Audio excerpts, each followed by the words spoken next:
¿Qué ha pasado con nuestras niñas, niños, adolescentes?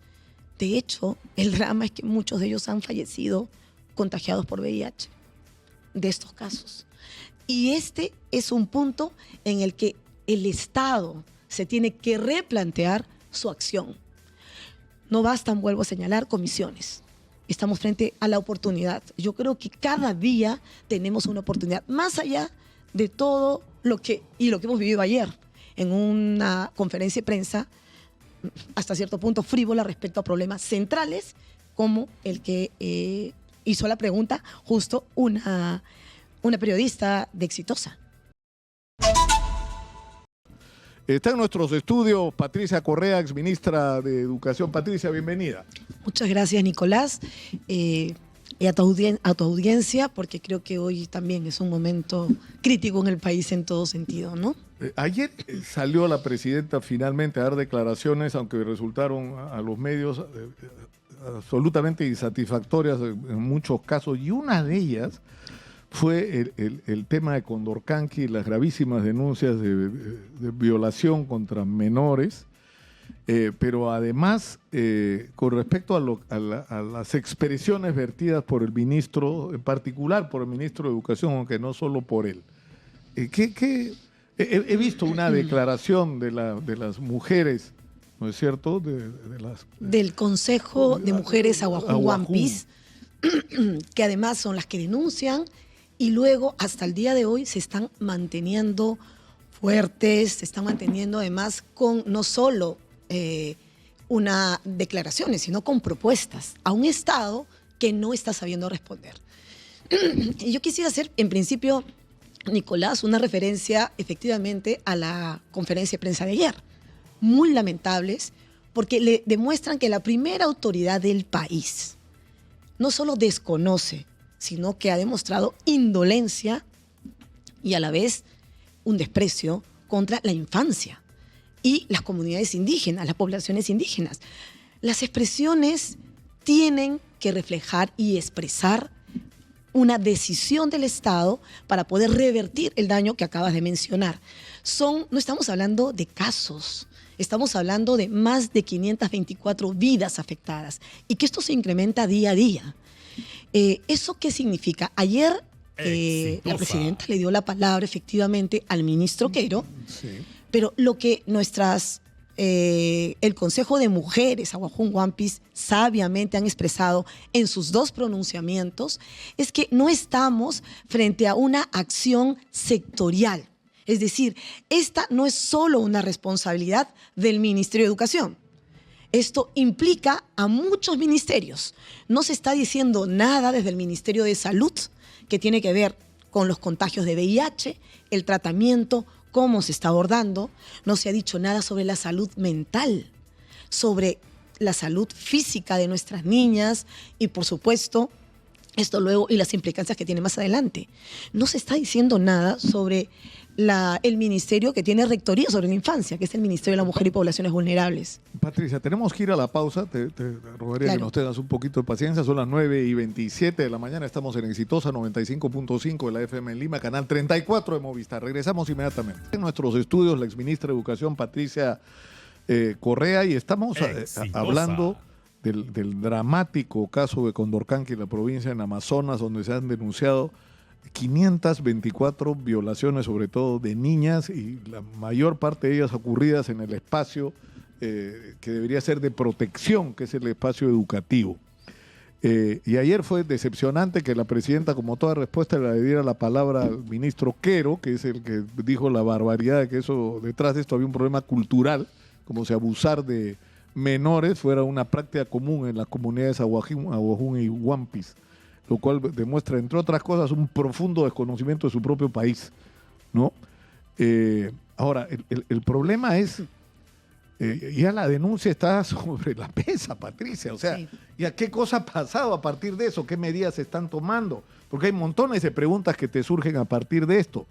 ¿Cómo se ha manejado esto? ¿Quiénes han sido responsables? Porque yo, sin hacer mucho esfuerzo, cuando salió la denuncia empecé a rastrear, hablé con alguna gente ligada al ministerio, así nos conectamos contigo, Patricia, y descubrí que había un informe hace 7 años, que las primeras denuncias que se conocieron públicamente fueron hace más de 14 años.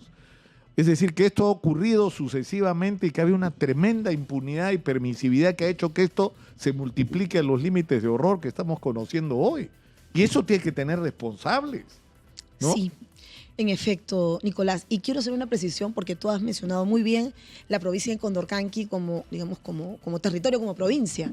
Pero la población Aguajún, Huampis, Claro. abarca mucho más. Estamos hablando de distritos del propio Bagua, que son Imasa, Aramango, entonces, donde hay escuelas, donde están ocurriendo hechos. Y estamos hablando de un número que hasta ese momento estaba registrado. Todos los días, casi todos los días, están ingresando denuncias. Hoy el Consejo Aguajún Huampis ha recibido una más. Ahora, después de todo esto. Después de todo esto. Y entonces, ¿qué es lo que creo que es claro para todo el país? ¿Qué es lo que ha pasado? Tenemos un horror, como tú lo has mencionado. ¿Qué es lo que queda en adelante? Y ahí quiero mencionar las propuestas que se han empezado a plantear desde el Consejo de Mujeres Aguajún Huampis. Ojo, que me parece más central que sea organizaciones de mujeres Aguajún Huampis que lideren esto. No hay forma que desde Lima se planteen, ¿no? He visto fotos, he visto reuniones de comisiones que se dan convocados por la PCM, cuando esto es un tema que si no están involucradas las organizaciones indígenas, no va a pasar nada. Yo creo que además no va a haber ningún cambio sostenible. Lo vuelvo a mencionar, Lima es miope para mirar una diversidad del país que tiene estos datos tan dramáticos.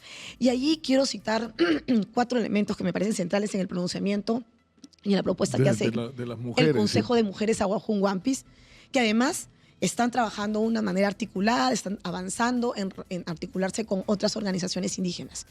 Una es que ellos tienen una mirada claramente del territorio que es intersectorial. Por lo tanto, no ayuda que se armen comisiones sectoriales independientemente, como lo ha hecho Educación. El 6 de julio ha sacado una resolución ministerial creando una comisión sectorial. No, estamos frente a algo mayor. Necesitamos al Estado liderado por la presidenta, que ayer, ha renunciado a eso. Yo creo que hoy este es un llamado. Ella tiene que liderar esto. A la PCM, donde también debe estar involucrado el Ministerio de Economía y Finanzas. No estamos hablando de algo que va a resolverse solo con retirar a docentes. Y este caso es importante, porque cuando tú retiras docentes en la Amazonía, en territorios tan lejanos como el CENEPA, te quedas sin docentes. Entonces se necesita tener un equipo que prevea rápidamente la reposición de esas plazas, porque nuevamente retiras para prevalecer y salvaguardar el derecho, que es lo prioritario hoy, y a la vez tienes que priorizar el derecho de los estudiantes también a una educación y a la vez la atención en salud. Y creo que hay algo que es central. Creo que las medidas que se plantean son medidas reactivas para, en este momento, atender. Pero una política de Estado tiene que tener un componente de prevención. Y de eso no estamos hablando hoy. Tiene que tener un componente de reparación. ¿Qué ha pasado con nuestras niñas, niños, adolescentes? De hecho, el drama es que muchos de ellos han fallecido contagiados por VIH, de estos casos. Y este es un punto en el que el Estado se tiene que replantear su acción. No bastan, vuelvo a señalar, comisiones.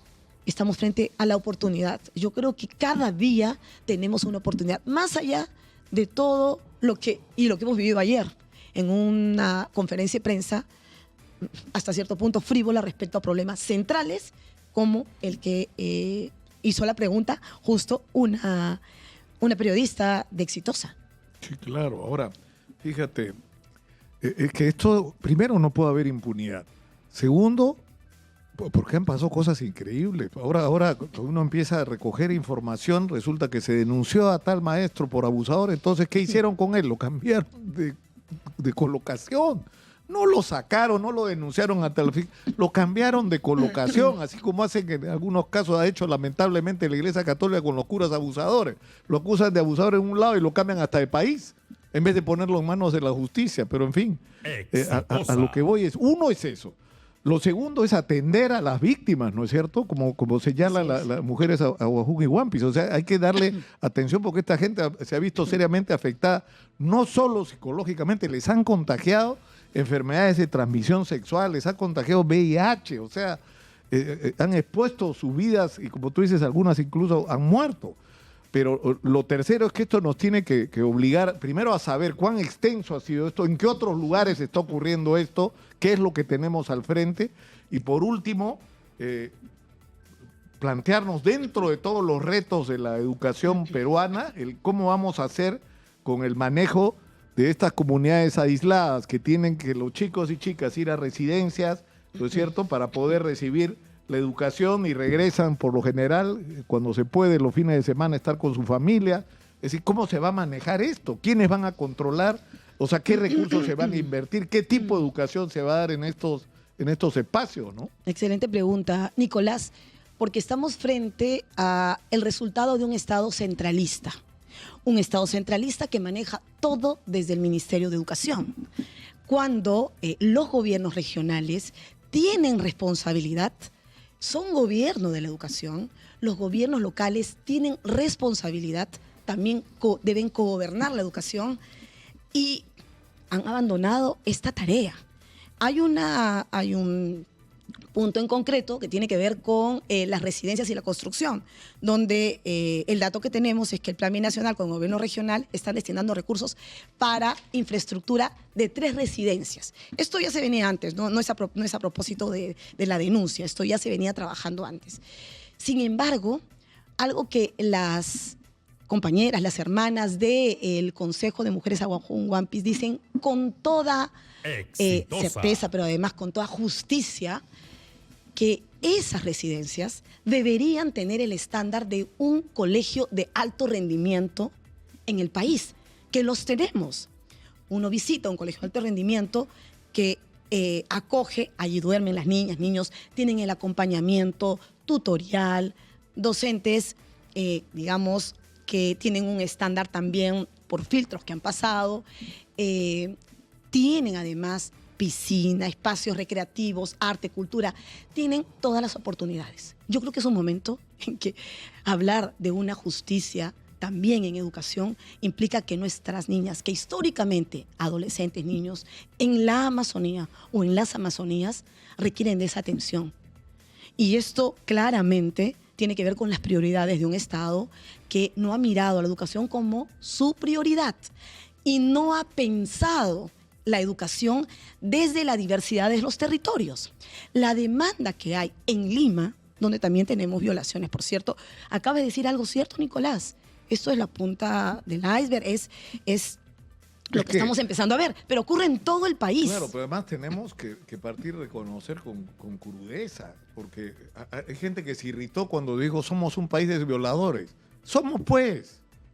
Los índices de violencia sexual contra menores, los índices de embarazo adolescentes son de miedo. ¿Y de dónde creen que salen esos embarazos? Que los chibolos inician, no señor, porque violaron a la chica en su propia casa. O sea, el hogar que debería ser el lugar de protección. Y en este caso, los albergues, las residencias, que deberían ser el otro espacio de protección, terminan siendo el espacio para los depredadores.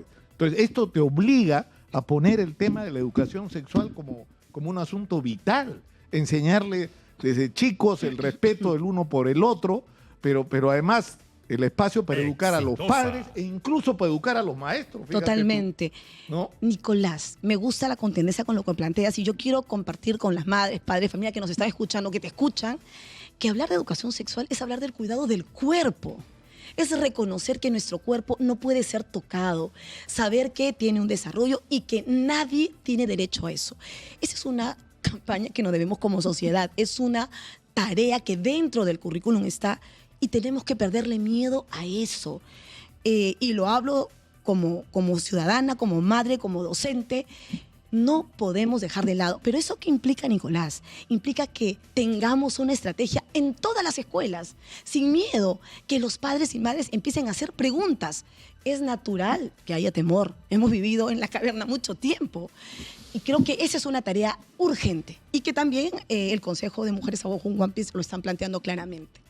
Claro que sí. Yo te agradezco mucho, Patricia, por estar con nosotros, pero una vez más, O sea, acá no solamente tiene que haber, no puede haber impunidad con estos depredadores y con quienes los han protegido, tiene que haber cambios significativos en la manera como están funcionando estas residencias, tiene que mejorar, esto nos tiene que obligar a mejorar la infraestructura, la calidad de educación, la protección. Tenemos que saber hasta dónde llegó esto, es decir, y revisar lo que está pasando en el resto del país, pero por otro lado tenemos que entrarle a este tema. Con profundidad. No, el tema del abuso sexual en los hogares y en los colegios es una cosa seria. Es un problema nacional y necesitamos una política de Estado para enfrentar eso. Y para llevarla adelante hay que dar educación sexual. No solo a los chicos, a los papás y a los maestros, ¿no? En el respeto, en el que no puede haber, o sea, el sexo tiene que ser consentido entre personas con la capacidad de decidir sobre esa posibilidad de tener un contacto sexual. Cualquier otra cosa que no incluya la voluntad, el respeto y el mutuo consenso es una violación. Acá y en cualquier parte. O sea que, por Dios, a mí me irrita, sinceramente, sí. y me irrita la gente que se resiste con argumentos absolutamente falaces y prehistóricos casi, ¿no? Que además son responsables de esto, porque están dictando leyes que justamente van en contra de lo que estamos planteando. Muchas gracias, Patricia. A ti, Nicolás. Una vez más.